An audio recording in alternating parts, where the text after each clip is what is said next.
दुनिया के अंदर मिस्टर 10% था, लेकिन क्योंकि हमने अब फैसला किया है, अब इसको भी तुम कबूल कर लो।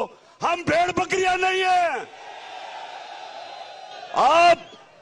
आप आज इनके साथ खड़े हैं। जो प्रेस कॉन्फ्रेंस की गई थी कि जी गैर सियासी प्रेस कॉन्फ्रेंस है, DGISI गैर सियासी प्रेस कॉन्फ्रेंस में इमरान खान को टारगेट नहीं करते। सिर्फ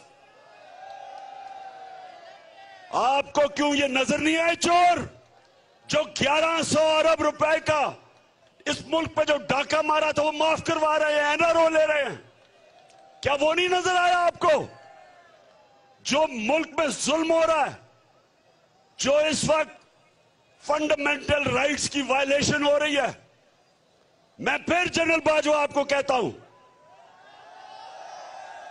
कि आपने बिलावल भुट्टो के कहने पे कराची का सेक्टर इंचार्ज बदला था। ये जो हुआ है इस्लामाबाद में, जिस तरह का जुल्म हो रहा है जब से ये दो आए हैं, आपको इनको हटाना चाहिए। बदनामी कर रहे हैं फौज की, पाकिस्तान की, आपकी। आपको इनको इन्वेस्टिगेट करना चाहिए।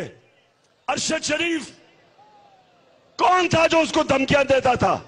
उसकी वालदा से पूछे, वो आपको बताएगी क्या कौन वो लोग थे। उसके ऊपर आके प्रेस कॉन्फ्रेंस में कहते जी हमें तो पता ही नहीं है कौन कर रहा था, क्यों बाहर चला गया। खुदा के वास्ते सच बोलना सीखो। आपको सबको पता है कि वो कौन धमकियां दे रहा था, उसको सबको पता है।